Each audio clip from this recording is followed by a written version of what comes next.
What is happening, guys, and welcome back to the channel. First things first, make sure you smash a like on the video and subscribe to the channel if you are new. And George, for the first time in 55 years, England have finally beaten Germany in a knockouts game in a tournament. It finished 2-0 on the night at Wembley.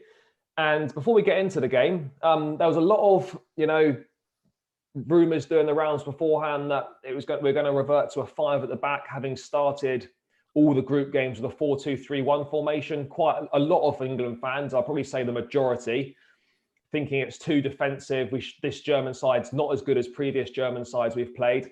We don't need to go five at the back, and we're playing negative football. We're kind of playing for the penalties, etc.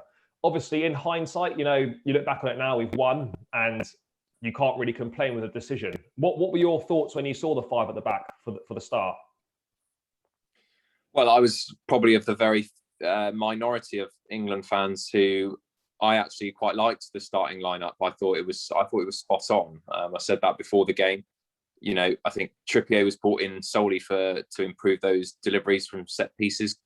Again, we didn't really see the most of that. We didn't really have any dangerous areas. We had a couple of crosses, but Maguire was looking dangerous in the first half from a few Trippier crosses.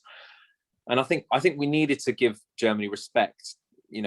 I know a lot of people say, well, this isn't the German side of old, but they still are one of the best international sides when it comes to tournament football. Still got some quality players in there. And listen, we know what Southgate's like. He is quite a cautious manager in his approach, but again, you can't argue with it. Another clean sheet. We controlled the majority of the game, I'd say. There were patches where I think we started the game quite nervous. And, like we said, that it was a game of fine margins in a funny way. They had a couple of really good chances, Werner and Müller. That could have been a completely different game. But I liked the lineup, and that it worked fantastically well. So a bit of history for us and fantastic result for England. Yeah, look, you can't really argue the lineup now that it's happened. But I think, as you mentioned, it's fine margins. It's one of those that, if it goes the other way, you're battered for it. Why have you been so defensive? We've got so many attacking players. Why haven't you gone for it? So it's just a fine margins. That's why being a manager is so tough, because you do one thing, you get it wrong, you're the worst thing ever. You do it right, and you're a genius. So, it's worked out for us on the night tonight. But getting into the game, George, I thought first 10, 15 minutes, we started really nervously. I thought the Germans were kind of all over us. I don't think I don't think Neuer really touched the ball for the first quarter of an hour.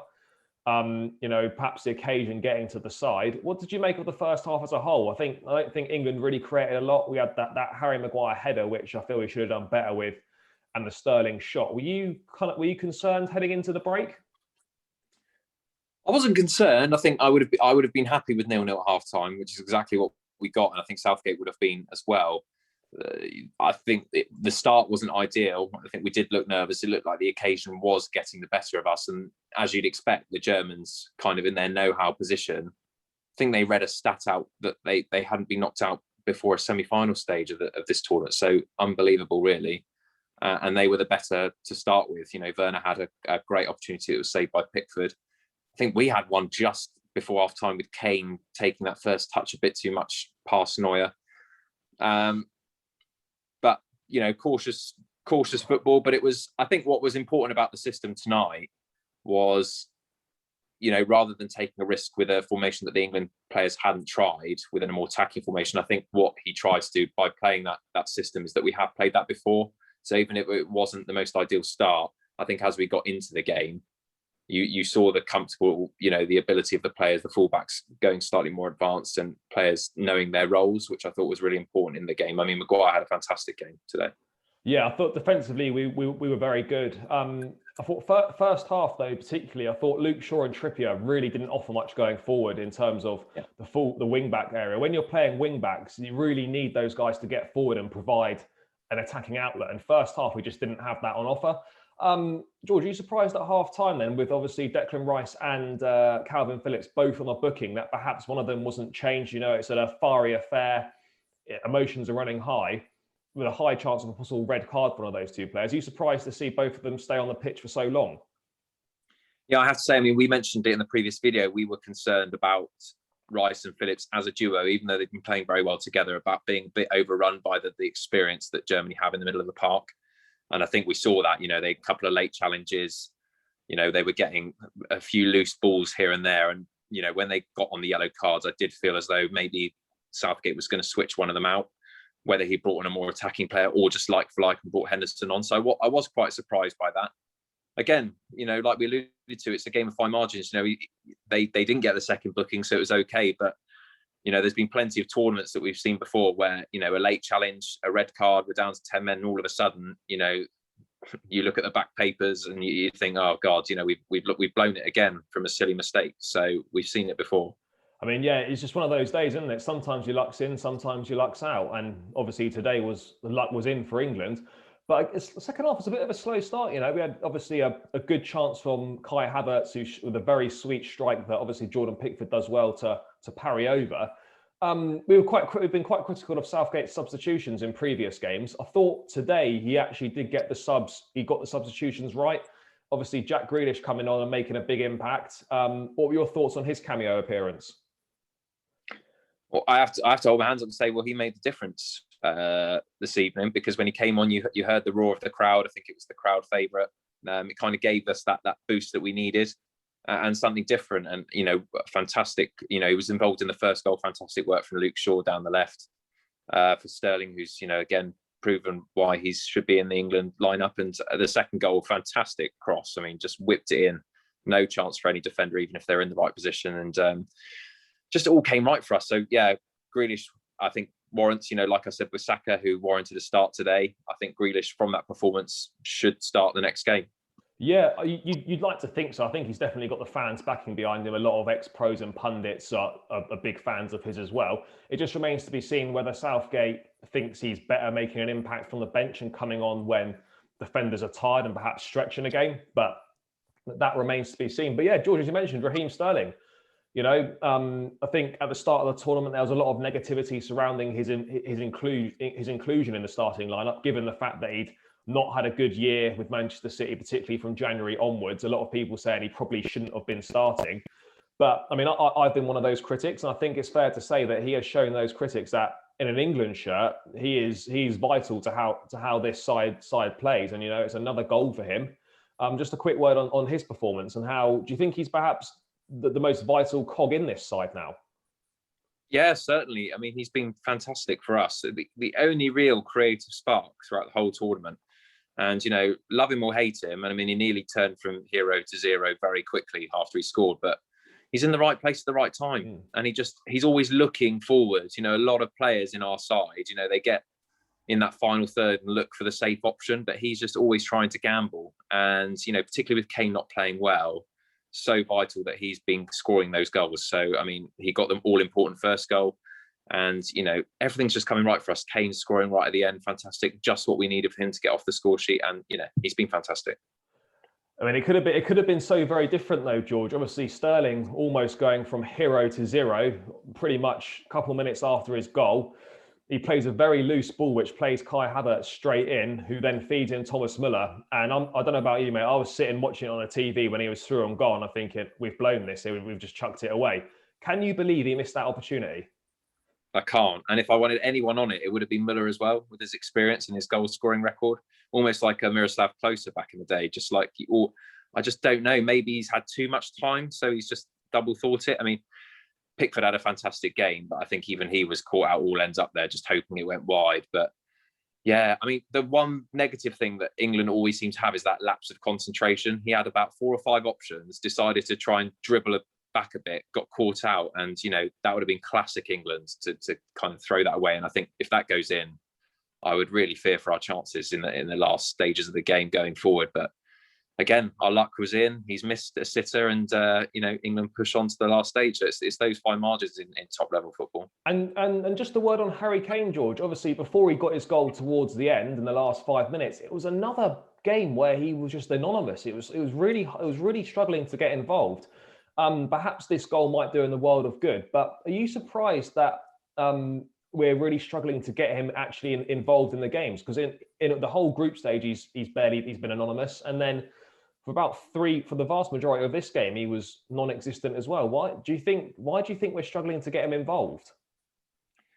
Well, I think the formation and the way that Southgate's set up, we don't really have many options for players to feed him in. Really, you're almost relying on two fullbacks to swing in crosses, and 9 times out of 10, they're very easy for defenders. Long balls coming from out wide, a long time to track the ball and just head it away. It's always given the advantage to the defender. So, you're in trouble when Kane's going to have to try and pick it up from almost the halfway line with his back to goal. But what an important moment for him to score. I mean, hopefully that will start, igniting his tournament and getting him into the goal scoring that we desperately need, because we can't keep relying on Sterling to be in those positions. But it is still a worry that he's not being involved as much as we like. But again, because of the way that we've set up, I think it does narrow our service into him. Yeah, I'd have to agree. I don't think the system is optimal for him to perform well. He's not getting very many chances at all. But as you said, hopefully this might be the spark he needs to kick him on. And going into the quarterfinals on Saturday, hopefully the semis, maybe even the final, he might find some form and the goal scoring might not be a worry. But yeah, you have to say the goal scoring is still a little bit of a concern, isn't it? In terms of the fact that really we seem to be relying on one player to score at the moment. We need goals, to come from other areas of the pitch. Are you surprised that we've given the amount of attacking options we've got? Are you surprised that goals haven't come from, well, one, more regularly, and two, from other sources?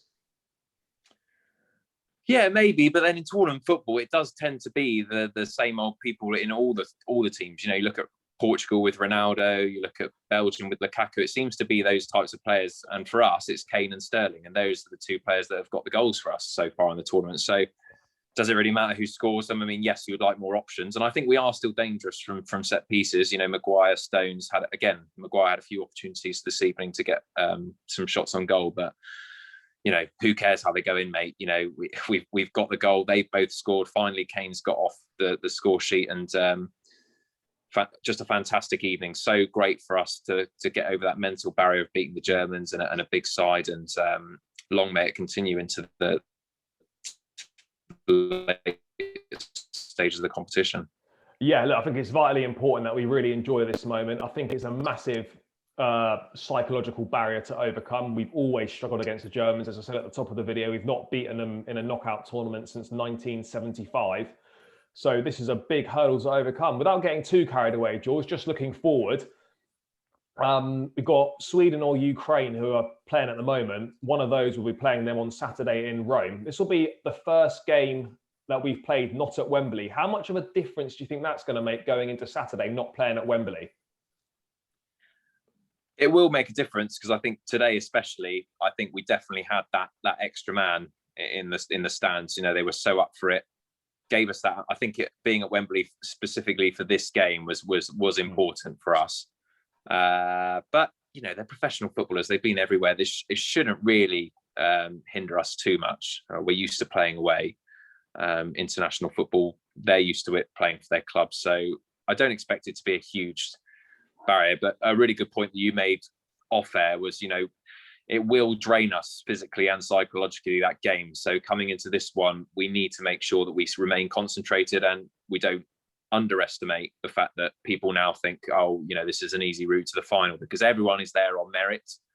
And we've seen, last night, France took Switzerland for granted, got caught out. So we really need to be on it and concentrate again, enjoy the moment, but then straight back into it tomorrow in preparation for Saturday.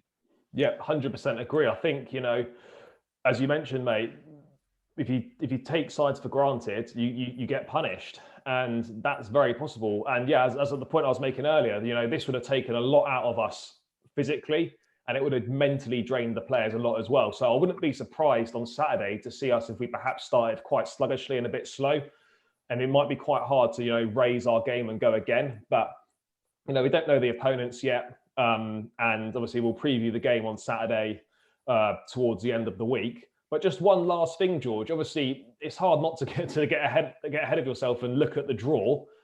I mean, if you could pick a draw, you surely couldn't have picked a better draw. If we thought we had an unbelievable draw at the World Cup, but our luck's in again. I mean, this side of the draw is so open now, and what a massive, massive opportunity this is for England to finally actually win something again. It's coming home, isn't it, mate? It's got to be. No, listen, there's a long way to go, and like we said, they can't get too reliant on a big result. Granted, it was a great result this evening, but you know, even if we manage to do what we should do, which is beat now the oppositions in our quarterfinal, semi-final stage, you know, I still think there are, you know, Belgium and Italy in particular, even Spain, who you mentioned earlier, that they've gone slightly under the radar. You know, they've been there and done it in big tournaments. So there's a long way to go, but that was a huge barrier to overcome today. And you know, this is a massive opportunity. I think the biggest, I think bigger than the World Cup, because they're a bit more mature now. They've had a bit more time together with Southgate, and I think it's. Well, I hate to say it, it's not now or never, but I really do think if we don't at least if we get to the final, that's another progression, I would say, because we've made that extra step. But I mean, if we were to go out now to like a Denmark or a Ukraine or something like that, it would be heartache. It really would. Yeah, I'd 100% have to agree with you. This, as you summed up, this is a massive, massive opportunity. I think it's a better opportunity than the World Cup now. And we have to take advantage of it. You know, it's not now or never, but it does kind of have that slight feeling about it. You sort of look at it and you think, well, if we can't, you know, make a final now, when are we going to make a final? But that's another conversation to have at a later point in time. We're just going to enjoy the moment. England have finally beaten the Germans in a knockout tournament for the first time since 1975. We're going to enjoy it ourselves. And guys, roll on Saturday. And it finished England 2, Germany 0. Make sure you smash a like on the video and subscribe, and we'll catch you in the pre-match preview for the quarter finals in Rome.